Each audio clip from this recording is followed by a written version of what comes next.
Boa tarde a todos. Estamos aqui em mais um evento da Procuradoria do Estado, que não segue, como que eu posso dizer, uma linha tradicional do ponto de vista jurídico, uma estrutura especificamente positivista, com teorias normativas.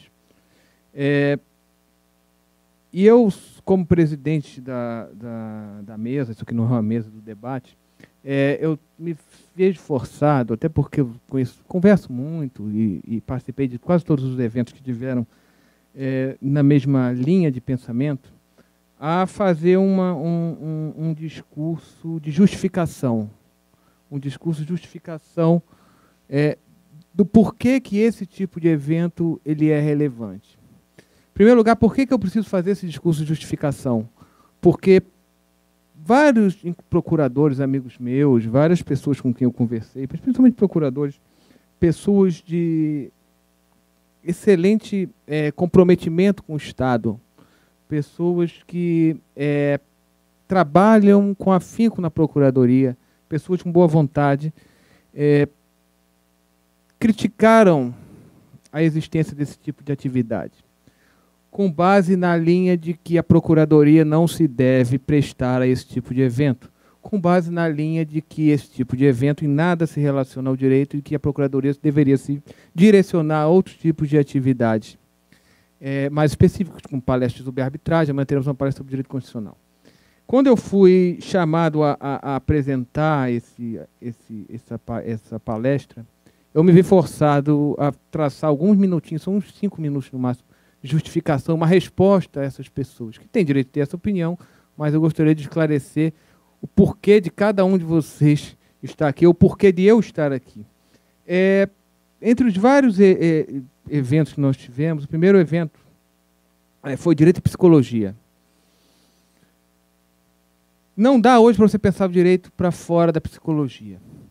Você tem teorias como do Jonathan Haidt, sobre tomada de decisões, que chegam à conclusão de que o juiz, ou todos nós, no nosso dia a dia, a maior parte do que a gente faz é seguido por um vendaval de emoções mais do que por um elemento racional. O Jonathan Haidt, que é muito seguido na PUC-Rio, que é hoje a melhor linha de pensamento nessa área específica, e eu diria até em pós-graduação hoje, uma das melhores nessa parte de teoria do direito, o Jonathan Haidt ele fala o seguinte: a nossa racionalidade é como se fosse um jockey em cima de um elefante gigantesco. Então a nossa racionalidade ela não tem condição de brigar com o elefante quando o elefante não quer se deixar levar.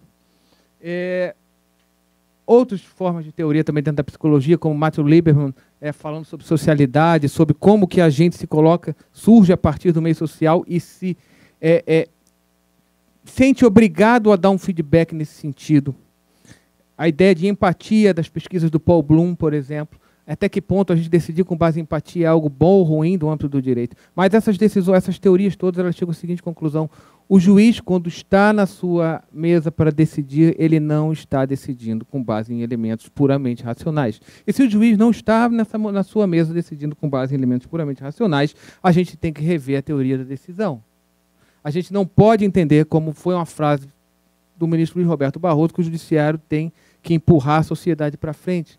Porque o judiciário é composto por homens que tomam decisões com base em elementos, em grande parte, emotivos. A gente tem que, de alguma forma, voltar àquele realismo jurídico norte-americano da década de 20, mas de uma forma crítica para estabelecer mecanismos para que as pessoas saibam como isso acontece, como que quando vocês forem fazer concursos públicos, as provas serão, as suas notas serão em grande parte arbitrárias, e tentar criar mecanismos para diminuir isso. Então, o direito de psicologia está justificado. Direito e questões sociais relacionadas aos negros, eu vou incluir aqui direito de samba. Há uma anedota quando eu cheguei aqui na Procuradoria de que um procurador do Estado teria atravessado a primeira vez o túnel Rebouças quando foi fazer vestibular. Só isso, a existência dessa preocupação social da Procuradoria, que tem a Procuradora Lucalé, que desenvolveu o programa do PAS-PGE, um dos programas mais importantes dos últimos tempos da Procuradoria, mas ela visa trazer para esse procurador hipotético, que dizem que é verdade, eu não vou citar nomes porque não é o caso aqui, a convivência com o outro, a convivência com o próximo, a possibilidade de conhecer novas histórias, a possibilidade de se reinventar. Então, entender a situação do negro, entender a história do samba, como uma atividade artística que foi duramente reprimida justamente por ter surgido num campo religioso de inspiração africana, movido por negros vindos da Bahia, misturados com negros do Rio de Janeiro. Essa história de repressão e a história da superação e da forma como o samba se reinventou para conseguir atingir o público que ele conseguiu atingir. Então, ter percepção social disso tudo faz com que nós possamos nos engrandecer e ter condições de pensar melhor o direito, para além daquilo que formalmente nos é dado nos processos do dia a dia, nos processos administrativos aqui na Procuradoria, que alguns daqui podem passar nesse próximo concurso. E Direito e Arte, vou chegar. Houve outras palestras, mas vou terminar em Direito e Arte. O Nietzsche tem uma frase que eu acho muito interessante. O Nietzsche fala que nós temos a arte para não morrer da verdade. E a nossa verdade está muito complicada. Seja no ponto de vista político, seja do ponto de vista ético, seja do ponto de vista econômico,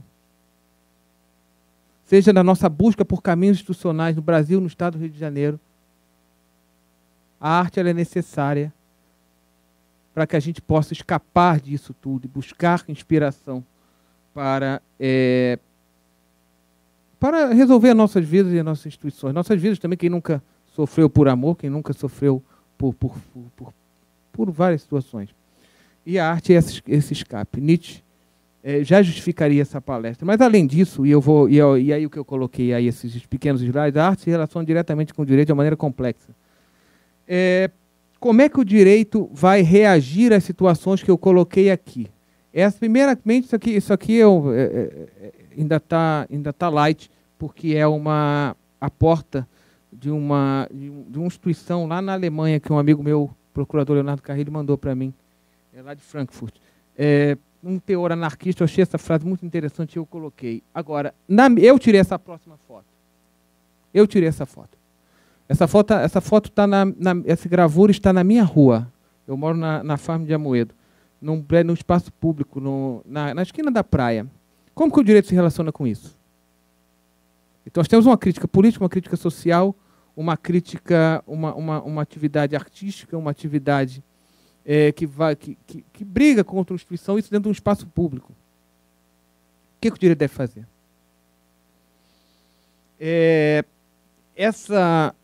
Esse tipo de atividade artística é muito comum, então não é só aqui no Brasil.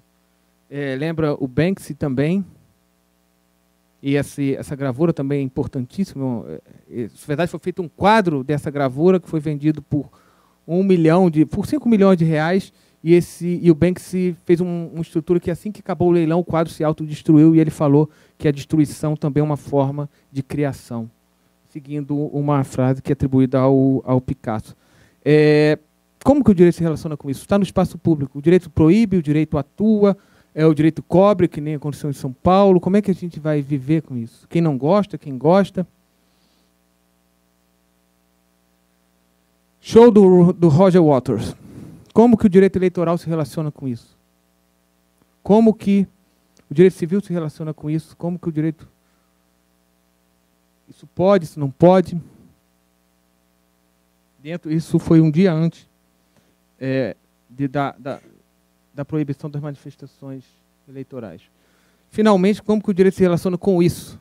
No ambiente político que nós estamos vivendo hoje, cheio de antagonismos e com algum perigo que eu vejo para a liberdade de expressão e para tutela de alguns grupos mais vulneráveis. Como é que a gente vai se relacionar com esse tipo de arte? Que choca, que para muitos não é de bom gosto, mas como é que o direito vai se relacionar com esse tipo de atitude? Então, a justificativa, o direito se relaciona com a arte de uma maneira muito umbilical. E a história da arte acompanha a história da humanidade, desde você pegar o processo de racionalização do século XVIII, a arte era uma coisa, a música era uma música totalmente estruturada, clara, era o grande exemplo, Mozart, Beethoven, e depois você chega agora na música, hoje, você pegar a mesma música clássica, é tudo atonal, é tudo o caos, e o caos tem uma origem. Então, o que eu queria, voltando apenas à origem, apresentando os palestrantes, é que vocês pensem por que vocês estão aqui. Vocês não estão aqui de graça. Vocês não estão aqui de graça no sentido... Vocês são... espero que vocês compartilhem essa visão de que o direito não se fecha, que as atividades da Procuradoria do Estado não se fecham no puramente estrutural jurídico. Abram as cabeças, saiam daqui e tentem trazer novos adeptos para qualquer lado que vocês sigam. Enfim. Então, vou começar agora a apresentar os palestrantes. O primeiro palestrante vai ser o professor Marcelo Conrado, com quem eu tive a oportunidade de conversar, uma pessoa muito agradável, excepcional. Doutor em Direito das Relações Sociais pela UFPR, professor adjunto do curso de graduação e do programa de pós-graduação em Direito da UFPR, professor do mestrado profissional em Propriedade Intelectual, Inovação e Transferência de Tecnologia da UFPR, coordenador da Clínica de Direito e Arte da UFPR e artista visual. Com esse currículo extenso, fico contente em passar a palavra ao professor Marcelo.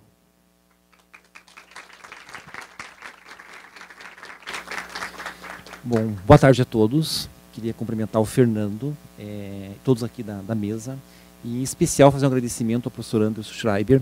É um amigo, um professor que eu tenho maior admiração, e toda vez que eu vejo o Dr. Anderson falando, eu penso como eu gostaria de falar com essa oratória que tem o Dr. Anderson. Quando eu leio um texto do Dr. Anderson, eu penso como eu gostaria de escrever como o Dr. Anderson. E gostaria de, em especial, agradecer a todos vocês pela presença, final de ano, final de tarde. Estar aqui realmente é uma prova de resistência às nossas agendas. Eu vou fazer uma fala sobre direito e arte, e é uma fala que hoje é um campo sensível, são talvez muito mais distanciamentos que aproximações que nós podemos fazer com o direito. E eu mudei um pouco o meu roteiro, e eu vou fazer nessa fala um outro percurso. Eu vou começar com algo que eu nunca fiz. Eu sempre fiz uma fala de direito e arte, mais como observador. E hoje eu trouxe 4 imagens de algumas obras mais recentes minhas, até porque amanhã eu participo de uma exposição em São Paulo, de uma galeria que está abrindo, e é uma...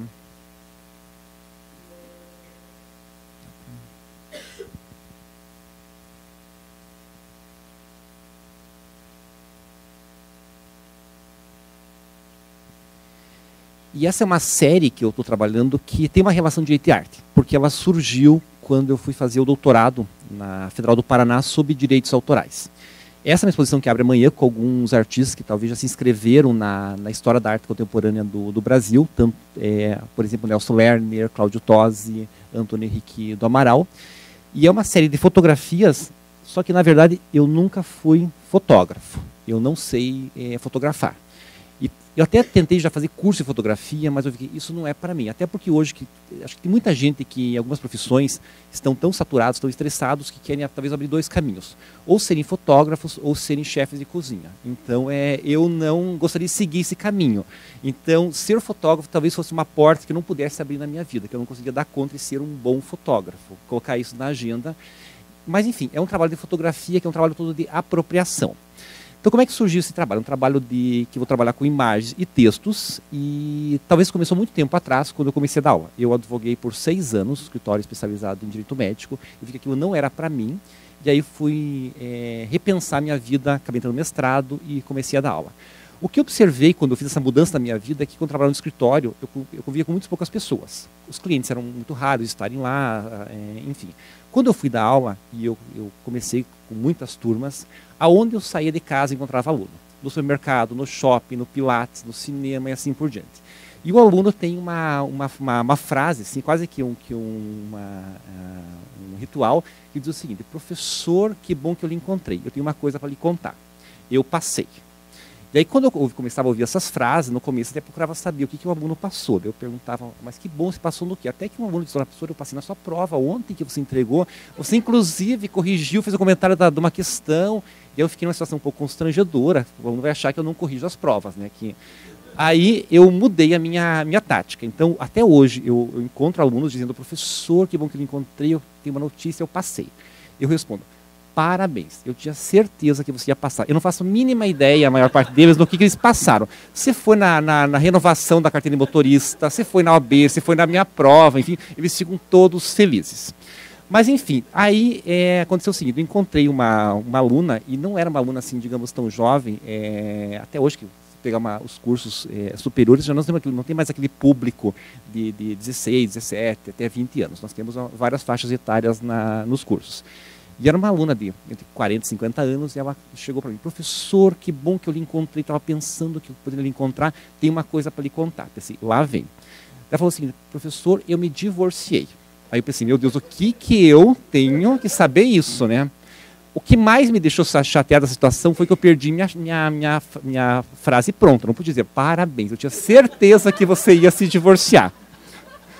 E aí eu tentei entender por que ela tinha dito que se divorciou. E ela falou, professor, eu lembro que eu estava assistindo uma aula sua, eu era professor de direito do consumidor. Que você falou uma frase, e com aquela frase eu decidi, eu tomei coragem que eu ia me divorciar. Eu saí da aula e cheguei em casa e pedi o divórcio.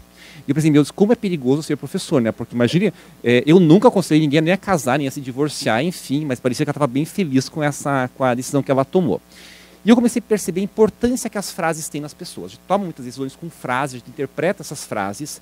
Hoje nós temos presidentes que se comunicam por meio de frases curtas no Twitter. Nós compartilhamos frases em redes sociais, no WhatsApp. Às vezes a gente não lê a matéria, a gente só lê a frase. A gente toma conclusões só com base nas frases. E eu comecei a perceber a importância que essas frases têm nas nossas vidas.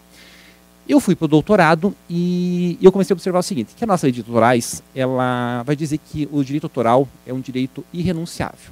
Então o artista não pode renunciar à autoria.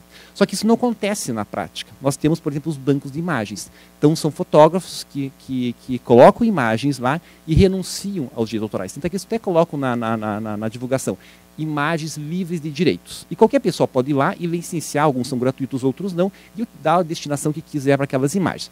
Esses bancos de imagens são muito utilizados para fins publicitários. Então, alguém quer uma família feliz, vai lá, consegue, pega a imagem e faz a publicidade. E isso me interessou muito, essa questão de o direito de dizer uma coisa e a realidade de dizer outra. Eu acho que a relação de direito e arte está muito nesse distanciamento, nessa aproximação entre realidade e normatização. E eu fiz o seguinte, eu comecei então a buscar imagens nesses bancos de imagens, que não são fotos minhas, mas a partir do momento que eu licencio elas passo a ser, já que eu não preciso dizer quem é o fotógrafo, posso utilizar ela, desde que eu coloco o elemento criativo nessas imagens, que geralmente é uma frase da publicidade. E eu comecei a pegar essas imagens desses bancos e colocar frases também sem autoria. Então, eu sou hoje um colecionador de frases. Então, quando eu vou vejo um grafite, uma pichação, às vezes eu gosto muito de frases de pichação, ou quando eu vejo frases de redes sociais que são compartilhadas a exaustão, que ninguém mais sabe quem é o autor, eu me aproprio dessas imagens sem autoria. Do anonimato da imagem, do anonimato da frase, eu reivindico a autoria. Então, essa é uma das obras que eu fiz, que diz o seguinte, quem vai nos proteger de nós mesmos? É um vidro quebrado, um vidro quando quebra ele é reparável, acho que muito no momento que nós estamos vivendo, e essa obra tem um pouco de um contexto sobre a liberdade de expressão. Nós falamos hoje muito em ditadura, em censura, nós temos hoje os próprios ministros do STF se manifestando muito sobre liberdade de expressão, só que nós temos que nos atentar para algumas questões. A censura ou a discussão de liberdade de expressão são muito diferentes do que nós vivemos algumas décadas atrás. O que eu quero dizer com isso? Como é que o artista trabalhava durante a ditadura? Existiam censores, que muitas vezes eram pessoas que não tinham, digamos, uma compreensão muito ampla da arte, e o artista usava duas estratégias. Ou ia para o embate, para o confronto, ou ele utilizava metáforas, que é muito comum na arte. E o censor não conseguia codificar aquilo que o artista estava dizendo e acabava sendo autorizada aquela divulgação. Hoje me parece que a situação é diferente. a censura não vem do Estado, ou até agora não está vindo, a censura vem das pessoas. Se nós pensarmos os últimos acontecimentos que existiram na arte, por exemplo, História da Sexualidade, que é uma exposição que aconteceu no MASP, e que o próprio MASP fez uma autocensura, colocar uma classificação indicativa, que nós pegamos uma exposição, por exemplo, o Queer Museu, que até teve uma imagem aqui dessa exposição, que foi fechada pela instituição um mês antes, em relação dos protestos do MBL. Se pensarmos em alguns eventos de teatro, assim por diante, nós vemos que o problema hoje está na população, está nas manifestações. E a pergunta é, quem vai nos proteger de nós mesmos? O que hoje me preocupa muito é essa manifestação, essa até a própria violência que parte das próprias pessoas e não tão somente por parte do Estado. Então essa obra vai falar um pouco sobre isso e que vai nos colocar, por exemplo, questões jurídicas. Exemplo, as manifestações e os protestos populares são instrumentos legítimos para limitar a expressão do artista? É uma questão que se coloca. O STF está decidindo sobre essas questões, se é possível fazer manifestação com máscaras e assim por diante. São novas questões que nós vamos passar a revisitar. E essa obra, por exemplo, trata disso. Acho que eu já perdi o... Uma outra obra que eu trouxe, essa não vi passar. Então, são frases que às vezes retiro de diálogos, e eu lembro que eu fui no aniversário de uma pessoa de bastante idade, e a hora que ela foram cantar os parabéns, que ela viu aquele número superlativo num bolo, que ela percebeu que a vida passou. E que talvez ela tinha objetivos, tinha planos, a gente sempre vai adiando aquilo. Eu até que o professor Gustavo ter pedido falou o seguinte para os professores: a gente sempre acha que o semestre que vem vai estar mais tranquilo, que esse semestre está difícil, esse ano está difícil, mas o ano que vem tudo vai mudar. Na verdade, não muda, se nós não mudarmos. Então é uma imagem que temos aqui, quase uma despedida do encontro, uma mão jovem, uma mão de uma pessoa com mais idade, e uma frase que também nos toca muito: não vi passar. Se a gente olhar para nossas vidas, também a gente talvez possa dizer isso. O que a gente já viveu, parece que a gente não se deu conta daquilo que passou. Essa é uma outra obra, também são todas imagens licenciadas. É um piano geralmente é um bem que é deixado como herança, um bem que simboliza a família, e essa frase é do Mujica, que eu retirei de um documentário. Ele falou o seguinte, que a vida se gasta. Ele diz que as pessoas hoje gastam tempo buscando consumo, fazendo prestações, e que para prestações elas vão ter que trabalhar mais ainda, e passam a vida tentando pagar contas, e quando elas vão vir, elas gastaram aquilo que é mais importante na vida delas, que é o tempo da vida que elas têm. E mais uma obra ainda. Hoje eu recebo contribuições, então às vezes eu encontro um pessoal, eu tenho uma frase para você. Essa foi um artista de São Paulo, o Benê Fonteles, que viu essa frase numa motocicleta do motoboy, que diz que saio com Deus, se não voltar, fico com ele. Então um pouco da metrópole, um pouco essa vida de insegurança, de violência, que talvez ninguém sabe ao certo se a gente volta para casa ou não volta, com todos esses dilemas que nós temos na atualidade. Então esses são algumas obras que eu trouxe, eu acabei até reduzindo aqui para não gastar muito tempo, que tem uma relação entre direito e arte, direitos autorais e algumas questões relacionadas com a arte. Eu vou entrar agora em outros aspectos da arte contemporânea, tentando trazer alguns códigos de acesso do que é arte, o que a arte está pensando, principalmente no sentido de dizer que hoje a arte contemporânea ela não está mais vinculada com a beleza, ou tão somente com a beleza. A maior parte dos artistas talvez não querem expressar algo que fale do que é belo, e também o suporte à arte não é mais aquele que pode ser só uma pintura, uma gravura, uma escultura ou uma fotografia. Isso vai trazer consequências jurídicas, como por exemplo, nós temos uma obra de Curitiba, que é um acervo do Museu de Arte Contemporânea do Paraná, e essa é uma daquelas obras que eu gostaria de dizer, eu queria dizer que a ideia foi minha, infelizmente eu não tive essa ideia. Foi feito o seguinte, alguém, não se sabe quem, fez várias cópias falsas da chave do museu, e fez também cópias falsas do chaveiro do museu, com a logomarca do museu, com o endereço, com o telefone, e embaixo desse chaveiro escrito Sala 1 e Sala 2. Esse alguém, ou esses alguém, começaram a distribuir essas chaves na redondeza do museu. Em cima do caixa eletrônico, no banco da praça, na calçada, na papelaria, assim por diante. As pessoas começaram a encontrar essas chaves e começaram a ligar para o museu, que encontraram a chave. As reações foram as mais diversas possíveis. Alguns ligaram pedindo recompensa, queriam saber quanto que o museu pagaria para ser devolvida a chave. As outras pessoas, com aquele discurso que não é estranho, olha, que bom que eu encontrei que eu sou uma pessoa de bem. Você já imaginou se fosse alguém com más intenções, o museu, dinheiro público, a falta de responsabilidade do segurança, como é que vocês permitem que ele saia do museu e perca a chave da primeira esquina e assim por diante. Mas o fato é que centenas e centenas de chaves foram encontradas, as pessoas começaram a ligar para o museu, no começo ficaram apavorados, e depois eles viram que isso era uma brincadeira, talvez, e as pessoas começaram, mesmo sabendo que a chave era falsa, começaram a ir no museu para fazer a entrega das chaves, e o final da história é que a maior parte das pessoas passava todo dia no museu e nunca entrou. Quando foi devolver a chave, sabendo que era falsa, começou a ser um frequentador do museu. Então é uma obra que se aproxima muito de um grafite, de uma pichação que não tem autoria. Quem é autor? A gente pensa pelo direito que uma obra tem que ter um autor. Como é que a gente trabalha com questões jurídicas de uma obra que nós não sabemos quem é o autor que fez isso? Ou uma outra obra, que é do Roman Odak, que foi comprada pela Tate Modern, que essa obra é o seguinte, tem uma porta lá ao fundo, tem uma fila, e as pessoas chegam na Tate, olham essa fila, e o que significa fila? Fila significa, a maior parte das vezes, uma oportunidade. Então, se eu for num shopping e tiver uma fila numa loja, posso estar com muita pressa, mas eu tenho que ir lá saber o que está acontecendo. Se eu tiver que sair à noite e tiver a fila em algum lugar, restaurante, é lá que eu vou, porque acho que aqui está bom. E as pessoas olham a fila, olha, deve ter alguma coisa muito interessante acontecendo, e as pessoas começam a entrar nessa fila. A fila nunca anda, as pessoas começam a ficar impacientes, porque estão esperando, ninguém sabe dar informações do que está acontecendo lá, e só ao final elas vão descobrir que essa é a obra de um artista. Todas as pessoas são contratadas, são atores e atrizes que ficam parados, e as pessoas que entram no museu alongam essa fila. E aí pergunta-se, qual o suporte dessa obra? Claro que a Tate não comprou as pessoas, comprou talvez uma receita. Você vai contratar tantas pessoas, tantos homens, mulheres, vão estar vestidos com tal roupa, isso e aquilo, e vão ficar aquilo. Isso que o museu comprou tão somente uma ideia. E aí nós vamos pensar na nossa lei de autorais e dizer o seguinte, não se protege ideias para leis autorais. Porque, na verdade, na arte não é bem assim. Nós temos muitas obras, isso é um exemplo disso, que é tão somente uma ideia que o artista tem. E são dilemas que nós vamos ter que enfrentar. Ou, por exemplo, o que pode ser uma obra, nós temos aqui o Joseph Beuys, um artista alemão. Ele foi combatente da Segunda Guerra Mundial. Ele estava sobrevoando uma região da Crimeia quando o avião dele foi abatido. E ele foi encontrado gravemente ferido por uma tribo de xamãs, que acabou ministrando a eles alguns cuidados de uma medicina que eles conheciam, que é envolver o corpo, por exemplo, com feltro e gordura animal.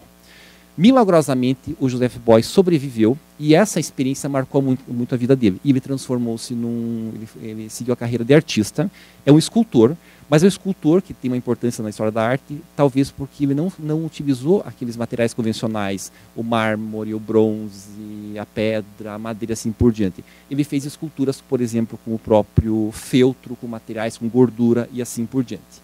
Ele participou de talvez uma das exposições mais importantes do mundo, que é a Documenta de Cássio, de 82, que ele fez? Aí ao fundo nós temos um dos principais espaços da Documenta, e ele colocou 700 paralelepípedos em frente dessa construção.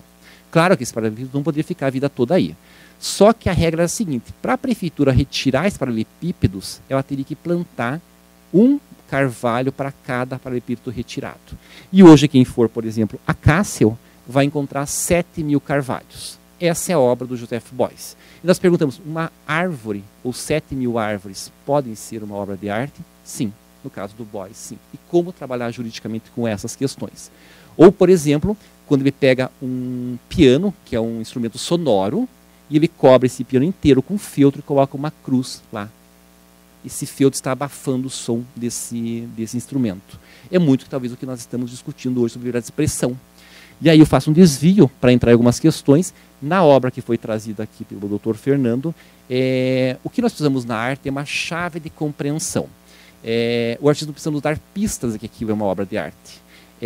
Essa exposição que o museu foi acusado lá de pedofilia e outras situações, e que talvez não cabem isso na arte. Até porque, se alguém faz um filme sobre violência de gênero, o agressor, o diretor, o ator que fez o papel do agressor, o diretor do filme não vão responder pelo crime de maus tratos. Se alguém faz um filme sobre o nazismo, o diretor não vai responder por estar incitando o nazismo. Por que nas artes visuais hoje, se alguém traz uma imagem, a população acaba dizendo que está incitando alguma coisa? O que é essa obra? É da Bia Leite. ela se apropriou de algumas imagens de um ativista LGBT, que inclusive recebe crianças que são expulsas de casa para acolhê-las. E ele fez um pedido para que várias pessoas homossexuais mandassem fotos para ele de como é que elas eram quando eram criança. E a artista viu essas fotos e reproduziu essas fotos das pessoas que hoje são adultos homossexuais quando eram crianças. Para dizer que todo mundo foi criança e como é que é uma criança homossexual. E essas frases que nós temos aqui, criança viada e assim por diante, provavelmente sejam aquelas palavras que uma criança que seja homossexual ouve constantemente sobre a pessoa delas. É uma obra que vai trazer essas questões de frente, de fundo também, mas as pessoas que olham ela tão somente acham um absurdo colocar uma criança numa imagem. Então é necessário, para se ter uma conclusão de uma obra de arte, saber o que o artista está querendo dizer com aquilo. Ou então, essa peça teatro, que também foi alvo de uma ação judicial, e essas foram várias. Essa peça chama-se O Evangelho segundo Jesus Cristo, Rainha do Céu. Teve protestos populares sobre essa peça, teve uma ação judicial para que ela fosse cancelada em São Paulo. Em primeira instância, o juiz reconheceu que essa peça não podia ser encenada. Depois, o Tribunal de Justiça de São Paulo disse não, ela deve ser encenada. O que na verdade se quer dizer aí? Essa atriz, que é uma atriz transgênero, que é Renata Carvalho, fez o papel do Jesus, que para alguns foi um absurdo. Só que, na verdade, quem é Jesus? Jesus pode ser a mulher, o homem, o homossexual, qualquer um de nós pode ser o Jesus, porque Jesus somos todos nós. Nada mais normal do que uma mulher, um transgênero, qualquer pessoa puder interpretar o papel de Jesus Cristo. Mas é necessário, portanto, entender essas questões que vão permear a arte. Bom, falando um pouco agora sobre a autoria. Nós temos uma artista, Rivane Neuschwander. O que eu vou tratar aqui? O artista precisa ele mesmo executar a sua obra? Não. A resposta é não. Isso já há muito tempo na arte, o artista pode delegar a execução da obra, porque o que interessa para a arte contemporânea hoje é que ele tenha a ideia e não que ele execute. Então, o que a Rivane fez? Essa exposição chamou-se Primeiro Amor. Ela contratou um perito forense, um retratista, aquele que fazia retratos falados, geralmente associados à polícia criminal, para encontrar um assassino. Hoje é feito por meio de softwares. E a pessoa que ia visitar a exposição era convidado a sentar nessa mesa com o retratista e descrevia o primeiro amor da sua vida. E esse desenhista forense fazia a reconstituição dessa pessoa, e esses retratos, então, faziam parte da exposição. Quando termina a exposição, estão todos os retratos lá, que vão nos trazer algumas questões. Talvez a única pessoa presente aqui ausente, que é o primeiro amor das pessoas, que pode trazer, por exemplo, questões jurídicas, como, por exemplo, o direito à imagem. Se alguém for lá e se reconhecer num dos retratos, será que pode impedir que essa imagem seja divulgada ou não? Então, vai trazer para ver que hoje a arte traz muitas questões que estão relacionadas com o que nós estamos pensando no direito. Tem uma outra obra também da Rivane, que teve exposta em Nova York, no New Museum, que é Eu Desejo o Seu Desejo. Então, numa parede do museu, ela fez vários orifícios e colocou fitinhas muito semelhantes àquelas do Senhor do Bonfim da Bahia. E colocou lá vários desejos. Qual o meu desejo? Casar, passar no vestibular, fazer o curso aqui de residência da Procuradoria, viajar, enfim, lá, 1000 situações que as pessoas poderiam desejar. As pessoas entram na exposição, começam a percorrer todas essas fitinhas e tentam localizar uma fita que mais se aproxime para o desejo que ela tem na vida dela. Depois, a pessoa é convidada, se quiser, vai numa mesa branca que vai ter lá, com um papel, e lá ela coloca o verdadeiro desejo da sua vida. E aí ela dobra o papel, enrola e coloca naquele buraco onde ela retirou aquela fita. Quando termina a exposição, só ficam aqueles papéis com os desejos das pessoas. Portanto, é uma exposição que só vai acontecer se existir a participação do público. O que isso não quer dizer? Nos quer dizer que o que a vida exige hoje é uma postura muito mais ativa. Visitar uma exposição hoje não é só um olhar contemplativo, observando aquelas regras que você não pode chegar perto de uma obra, não pode tocar. Hoje a arte contemporânea, em muitos casos, faz com que a pessoa participe da obra junto com o artista. Aqui temos o artista chinês, o Ai Weiwei. Alguém conhece ele ou não? Já ouviu falar? Vários aqui. Todo mundo aqui é do direito ou alguém da arte? da arte? Legal. Então, oi? Ótimo. O Ai Weiwei, ele está com uma exposição em São Paulo, na Oca, e essa é uma obra que ele fez, comissionada para a Tate Modern de Londres, chama-se Sementes de Girassol. O que é essa obra? São 100 milhões de sementes de girassóis que foram colocadas na Tate Modern. No início dava para ver as pessoas andando aqui. O que é interessante? Nenhuma dessas sementes é semente verdadeira de girassol. São todas sementes de porcelanas, feitas uma a uma. 100 milhões de sementes feitas uma a uma por artesãos da China, que perderam seus empregos, porque a China ficou industrializada e ele deu emprego para essas pessoas fazerem essas sementes. Temos aqui, por exemplo, como é que é essa semente. Quem tiver curiosidade, em São Paulo está aberta a exposição dele com essa obra.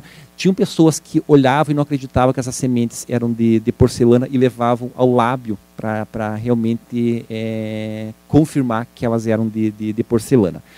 O Ai Weiwei é um artista dissidente chinês e hoje ele tem uma luta, ele é um ativista de direitos humanos, ele luta muito pelos refugiados, mas não é aquele ativista de Facebook que tem 1000 teorias e nunca saiu da frente do computador. Ele realmente vai a campo, ele trabalha com os refugiados, passa parte da vida dele com os refugiados, justamente para entender essa causa que eles vão ter.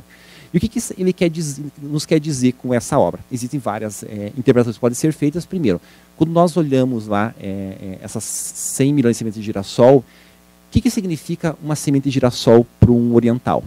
É o símbolo da amizade. Quando realmente se tem uma amizade, se oferece o girassol ou a semente.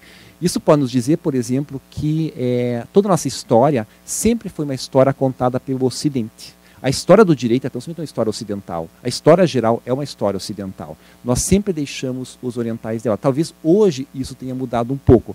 O que o Ai Weiwei pode querer nos dizer é o seguinte: os orientais sempre tentaram nos oferecer uma amizade e nós nunca aceitamos. Talvez por isso que as pessoas andem por cima dessas sementes de girassol. Uma outra interpretação que pode ser feita dessa obra é o seguinte: uma semente de girassol pode parecer algo muito pequeno, mas se nós colocarmos 100 milhões, isso dá uma imagem muito vultuosa. Ele quer dizer o seguinte: para nossas lutas, por exemplo, lutas de direitos humanos, talvez sozinhos nós não possamos fazer muitas coisas, mas se todos nós nos unirmos e estivermos juntos, nós vamos conseguir mudar a realidade social. Ele, inclusive, alguns dias atrás, ele esteve na Roda Viva e ele traz algumas questões interessantes sobre direitos humanos, como por exemplo, ele fala que a Europa, com a crise migratória que existe hoje, sempre foi um continente que teve muito consolidado seus direitos humanos, seu direito constitucional, suas liberdades individuais. E vê como isso é frágil quando surge uma crise numa escala, por exemplo, dos refugiados, que parece que a teoria que se construiu tanto, ela não consegue se efetivar. Aqui temos um artesão fazendo a semente de girassol. E aqui uma obra que ele fez do Brasil. Ele tem vindo muito no Brasil e ele pegou 4 elementos. Aliás, essa obra foi vendida para financiar a exposição que ele fez na Oca. Ele não queria dinheiro público. E ele pegou 4 elementos: a fruta do conde, ostra, óleo de dendê e abacaxi. A inicial de cada uma desses objetos descreve, segundo ele, o momento atual que o Brasil vive. É o título da obra. Bom, falar de direito e arte é falar também de grafite e pichação. Talvez o assunto que mais se tenha recorrência a isso, talvez mais se espere que se fala é sobre grafite e pichação. Nós temos a lei de crimes ambientais, a lei de 2011, vai dizer o seguinte: que descriminaliza o grafite e vai dizer que quando existir autorização do proprietário, do poder público, é grafite é arte.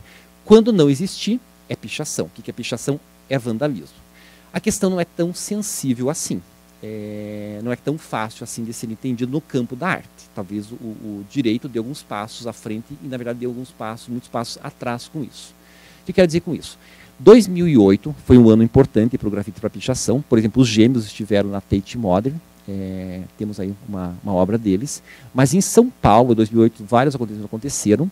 Teve um estudante, o Rafael Guedes, ele foi estudante do Centro Universitário Belas Artes, uma instituição particular, e ele estava terminando o curso, e alguém que é estudante de Direito? Não.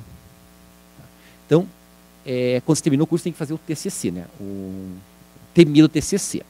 No curso de arte, você pode fazer uma exposição, pode fazer um trabalho escrito. O que ele fez? Ele chegou na universidade que ele estudava e pichou toda a universidade. A secretaria, a sala de exposições, o corredor e assim por diante. E, em seguida, ele reivindicou a autoria. Parece até um atentado terrorista, né? Dizendo que foi ele que fez aquilo. E ele disse o seguinte: esse é o meu TCC. Tinha que fazer um trabalho de conclusão de curso, o meu está aqui. Ele pichou lá toda a escola e solicitou que isso fosse reconhecido como o trabalho de final do curso. Não deu certo, ele foi expulso da faculdade, segundo os diretores, por dano à propriedade. Sempre a questão é o dano à propriedade privada e assim por diante. Esse é um fato que tornou-se bastante conhecido em São Paulo, mas não foi só esse. Aconteceu o seguinte: no mesmo ano, 2008, nós tivemos a Bienal Internacional de São Paulo, a 28ª, e essa Bienal ficou conhecida como a Bienal do Vazio. Um dos andares do prédio da Bienal ficou todo vazio, e os curadores falaram o seguinte: esse é um andar da Bienal para as pessoas se manifestarem. Os pichadores foram lá, um grupo, inclusive a Caroline Pivetta, e picharam o andar da Bienal. A Caroline foi presa, foi a maior prisão no tempo que nós tivemos no Brasil. Ela ficou mais de 50 dias. O próprio ministro da Cultura, na época, tentou intervir para que ela fosse liberada. E a defesa dos pichadores falou o seguinte: eles somente fizeram aquilo que a Bienal pediu. Era para se manifestar, foram lá e se manifestaram. O fato, do ponto de vista jurídico, interessante é o seguinte: na próxima Bienal de São Paulo, 2 anos depois, em 2010, aqui está o prédio pichado lá da Bienal 2008, esses pichadores que entraram lá transgredindo foram convidados pela porta à frente a participar da Bienal, como artistas oficiais. Então, quando a gente fala que pichação não é arte, tem que tomar um certo cuidado. A prova disso é que os pichadores foram artistas convidados para participar da Bienal. Só que, claro, na pichação existem alguns códigos de ética, até costuma-se dizer. A pichação é uma manifestação que não tem regras, mas mais tem regras. Então, se um pichador sobe de um alto de um prédio, ele quer identificar a altura. Se um outro pichador fazer uma inscrição em cima, que é quase uma provocação de mortes, tudo um código entre eles, a maneira de escrever, as letras e assim por diante. Os pichadores não acharam coerente com a postura deles aceitar o convite da Bienal pelo seguinte: ele não pode, olha, se pode pichar essa parede aqui, mas só aqui. Por favor, não chegue muito para cima, ali, não sei o quê. O pichador é transgressor, ele vai pichar onde ele tiver vontade, não a parede que der. Então, eles decidiram que eles iam fazer só um registro das pichações, mas não iriam fazer uma pichação no próprio prédio da Bienal. O Rafael, que foi estudante lá do Centro Universitário de Belas Artes, que a gente viu, esse ano teve uma nova polêmica, até nós lá da Clínica de Arte fomos chamados para dar uma assessoria jurídica. Ele fez a convite do Instituto Goethe, ele fez um Cristo decapitado. Foi a confusão, o MPL foi lá, fizeram um vídeo vilipendiando objeto religioso e assim por diante. Houve uma denúncia, foi para o Ministério Público, e aí foi pichado a obra que ele fez na frente do Instituto Goethe, e o Ministério Público determinou o arquivamento da denúncia no seguinte: Cristo provavelmente foi morto antes de ser crucificado. Isso é uma interpretação que nós podemos fazer da morte de Jesus Cristo, isso é liberdade de expressão. E o caso acabou sendo encerrado. Mas tem outras situações, não só no Brasil, mas fora. Aqui nós temos uma obra do Anish Kapoor, talvez um dos artistas mais relevantes da arte contemporânea. Ele tem aquela obra que chama de Feijão, que é em Chicago, uma obra pública. E aqui ele foi convidado para fazer uma obra no Jardim de Versalhes, chamado Canto Sujo. Ele fez essa obra. O que aconteceu? A obra foi pichada, com inscrições de ódio, com inscrições antissemitas. E aí, quando essas inscrições apareceram, a obra foi restaurada. Aconteceu o seguinte: em seguida, a obra foi pichada de novo. E o artista falou o seguinte: já que ela contém essas manifestações de ódio, a pichação agora faz parte da obra. E essa pichação vai estar na obra. Então, no primeiro episódio, ele disse que era um ataque contra o espírito humano. E daí, na segunda intervenção que teve, ele disse que a obra agora é portadora do ódio que ela tem gerado. E a obra, então, hoje ela é com essas inscrições. Temos aqui em São Paulo o monumento lá dos Bandeirantes, cartão postal de São Paulo, que também já aconteceram algumas manifestações lá. Hoje, quando se passa, lá tem uma forte segurança lá, dia e noite, para que nada aconteça.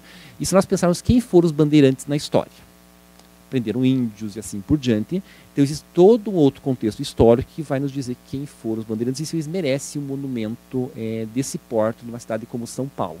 E essa inscrição que foi feita, essa manifestação, é justamente para questionar a história que é contada pelos bandeirantes. E aí teve toda uma complexidade aí de fatores que foram trazidos para dizer o seguinte: esse monumento deve permanecer ou não deve permanecer? Ou deve permanecer e ter uma placa, um indicativo dizendo qual é uma outra história, uma outra versão que nós temos. Mas para dizer que a arte também é uma questão de manifestação. Eu vou chegando agora no final, acho que o meu tempo está acabando. Temos aqui um artista de Israel, ele é o Sharak Shapira. Essa obra dele chama-se Holocaust. E ele é um artista de Israel. E por ser de Israel vai falar muito sobre a obra dele. YOLO é uma expressão em inglês que significa só se vive uma vez. E aí ele fez esse projeto, o aparelho celular, o computador dele é o ateliê dele, a gente vai ver por quê. Existe em Berlim um monumento, que é um monumento para as vítimas do Holocausto. Hoje existe uma certa cultura da celebração, de que tudo é uma comemoração, e as pessoas vão fazer fotos as mais, talvez, inusitadas possíveis em todos os lugares, sem ter uma compreensão, não ser ter um cuidado de onde você está entrando. Então, quando você entra num monumento como esse, você sabe o que ele significa. A gente sabe o que essa guerra, o que esse genocídio representa para a história da humanidade. E as pessoas fazem lá os selfies mais inusitados possíveis. E o que ele faz? Ele entrava nas redes sociais dessas pessoas, quando via essas fotos, se apropriava dessas imagens sem autorização da pessoa e fazia o seguinte: fazia um deslocamento para dizer o seguinte: o que você está fazendo quando você faz isso no memorial do Holocausto é isso que está fazendo com a memória dessas pessoas. E aí tem uma outra imagem aqui, ele fez uma série que podia ser vista no site dele, que vai trazer questões jurídicas, para o de esquecimento. Teve até um e-mail que ele recebeu de um jovem: eu nunca fui antissemita, na verdade, e o fato de ter me colocado uma obra, dada essa proporção à nossa imagem, eu hoje, isso prejudicou a minha vida, e a gente vai discutir até onde o artista pode ir no uso de imagem, ou até o que o artista pode utilizar na sua liberdade de expressão. E aí tem uma outra imagem aqui ainda, também muito semelhante do trabalho que ele faz. E aqui uma das últimas imagens que eu trago, mais uma ainda, também no mesmo contexto. E eu termino com uma frase da Louise Bourgeois, que é uma das principais artistas que nós tivemos no século XX, que vai dizer o seguinte: que a arte é uma garantia de sanidade. E realmente eu acredito isso. Se nós podemos hoje encontrar um alento para aquilo que a gente vive, para os nossos dilemas, é na arte. Então, muito obrigado pela paciência de vocês.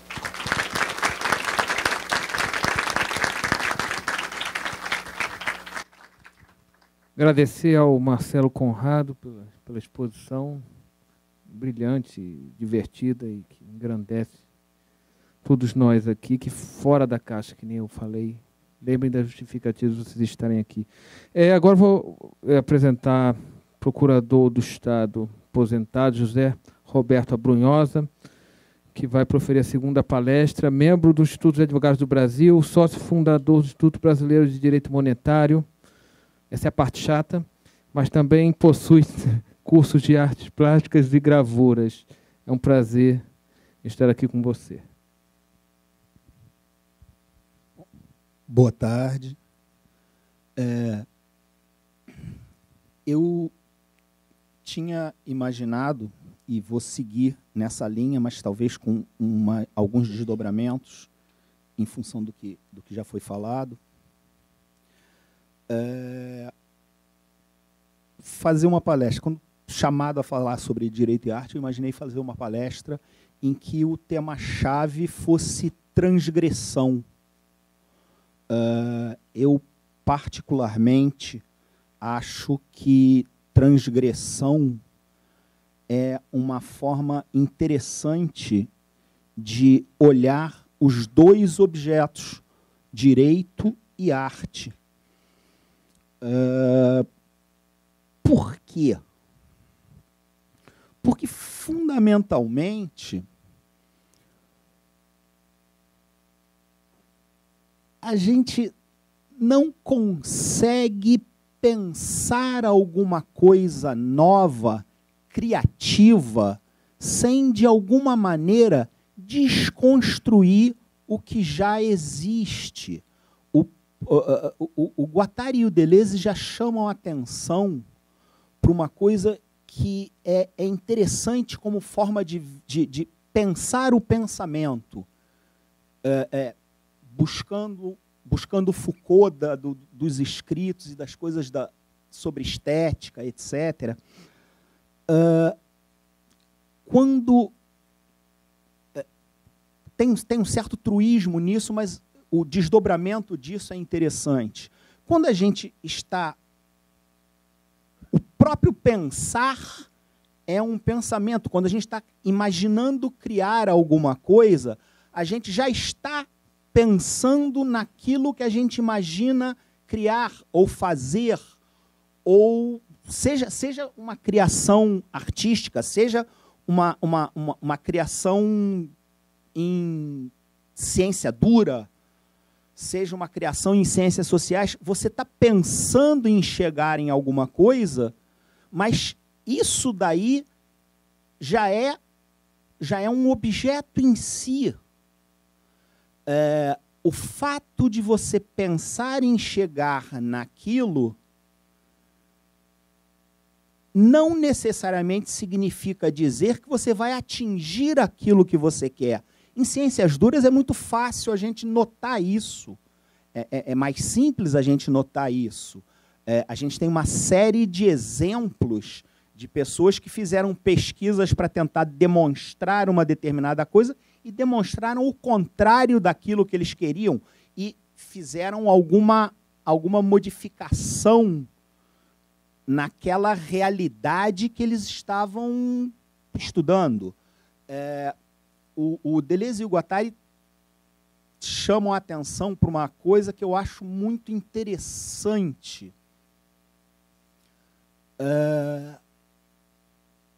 O processo de pensamento envolve uma relação entre conceito e objeto. Mas, se a gente toma o conceito como uma coisa fechada, a gente deixa de, talvez, enriquecer o próprio conceito. Então, eles chamam a atenção. O Guattari é psicanalista, o Deleuze mais filósofo, enfim, mas fizeram muita coisa juntos. Então, eles chamam a atenção para o fato de que você, a rigor, deve desconstruir o conceito para poder construir alguma coisa. Aquela ideia de destruição é uma forma de arte. Eles chamam a atenção para o fato de que, a rigor, em qualquer pensamento, você pressupõe algum grau de destruição de um pré-conceito, de um preconceito. Se você quer criar algum pensamento e alguma coisa, alguma realidade nova a partir daquilo, quando você pega um conceito e você desmonta aquele conceito, você desconstrói aquele conceito, você se dá a liberdade de, eventualmente, alcançar mais, ao juntar aquele conceito com o objeto que você está estudando e jogar luz de outros matizes sobre aquele objeto. Significa dizer, quando você examina alguma coisa e se dá o benefício da dúvida, eu acho que eu posso dizer, em relação à sua própria, ao seu próprio instrumental, ao próprio instrumental que você está usando para examinar aquela coisa, você talvez consiga ver naquela coisa examinada mais do que do que você simplesmente veria se você usasse, por exemplo, o conceito para determinar. Eu tomo um determinado conceito, analiso um determinado objeto e verifico que esse objeto realmente é explicável por aquele conceito. O que eles chamam a atenção é que essa forma de pensar, esse tipo de pensamento, é um pensamento que talvez seja castrador. Esse tipo de pensamento talvez te iniba novos pensares. Isso ficou muito no ar, mas lembrando de alguma coisa que Fernando falou.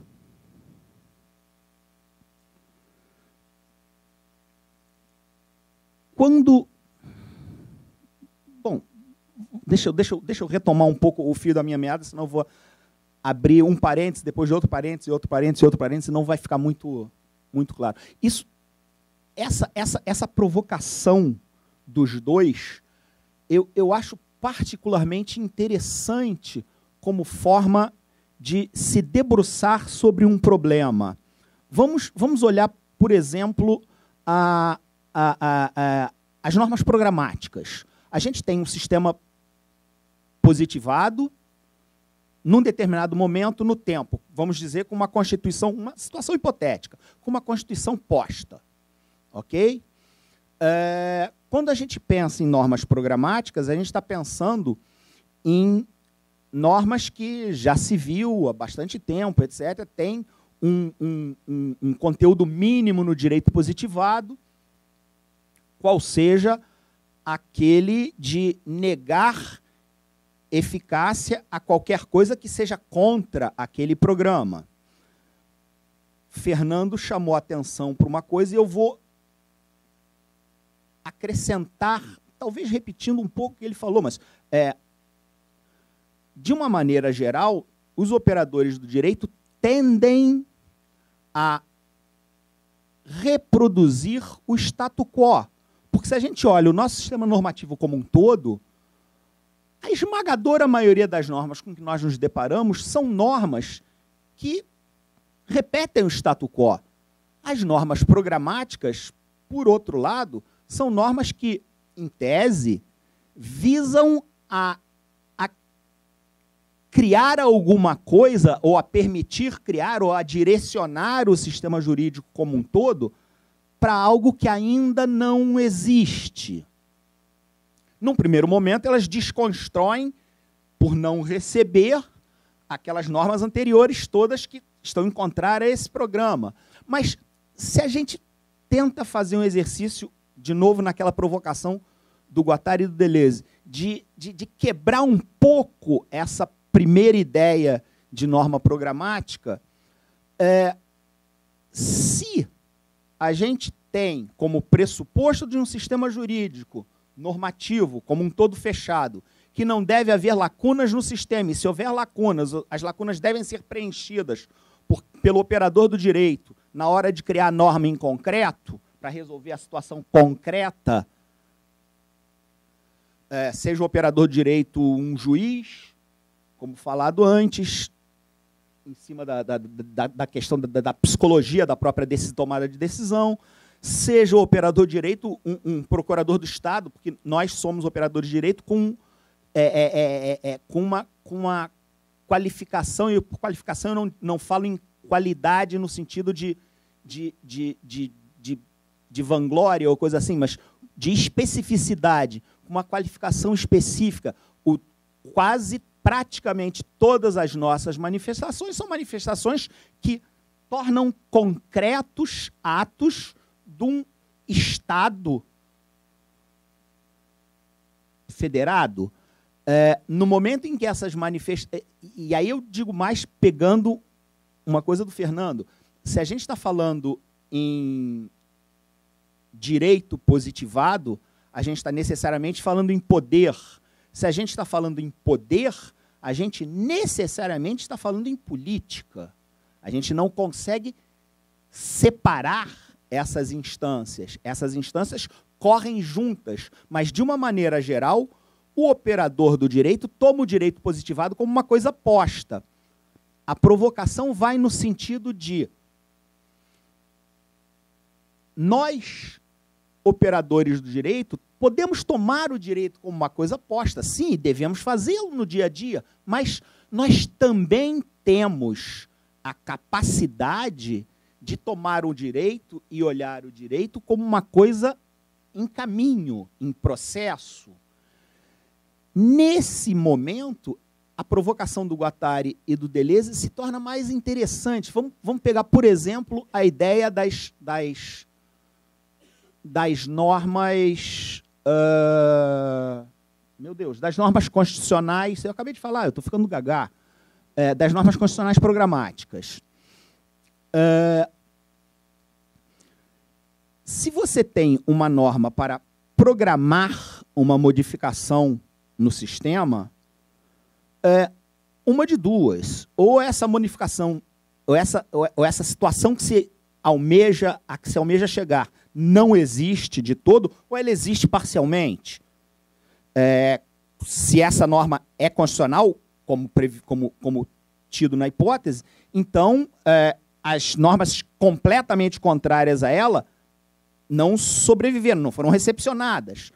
Mas, como programa para criar alguma coisa dentro do sistema normativo, como norma para criar alguma coisa dentro do sistema normativo, como chave de interpretação para lacunas eventuais, etc.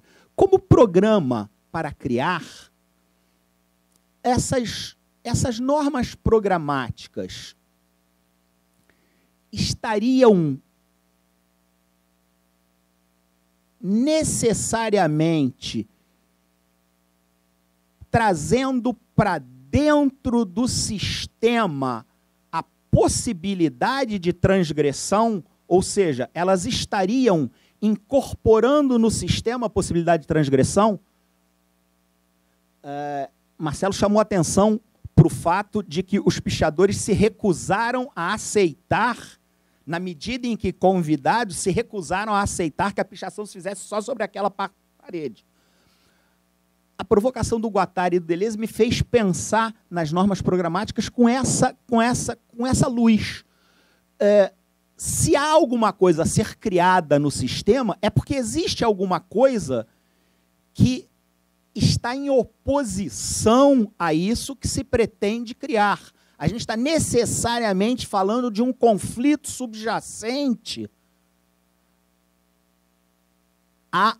ao sistema normativo como um todo, quando a gente está falando de norma programática. Esse conflito subjacente, pela só positivação da norma programática, ele está sendo trazido para dentro do sistema e aceito para o sistema. Isso significa dizer que o sistema aceitou e legalizou a transgressão, positivou a transgressão. Eu ousaria dizer que não. Porque, como Marcelo chamou a atenção, a vida é muito mais rica do que o sistema normativo pode abranger.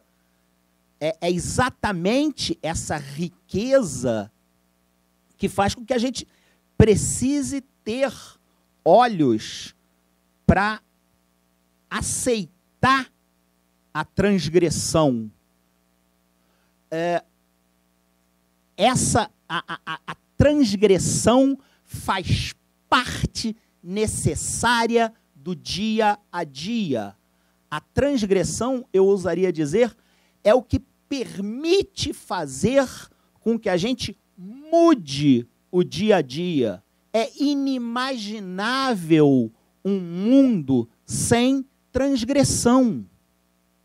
E isso, para os operadores de direito, é uma coisa engraçada, porque é uma coisa até estranhável, porque norma implica descumprimento e implica sanção. A construção em torno das normas programáticas, justamente uma das primeiras construções foi de chamar a atenção para qual é a sanção mínima que vem da norma programática. Então, como a gente trabalha a transgressão dentro do sistema? Como a gente trabalha com transgressão? Porque arte é uma fronteira em que transgressão está muito próxima. Agora, a arte não é a única fronteira em que a transgressão está muito próxima. O discurso político é uma fronteira em que a transgressão está muito próxima. Tudo isso envolve transgressão. Viver em sociedade envolve necessariamente transgressão. Como a gente lida com o outro? Como a gente lida com a percepção do outro?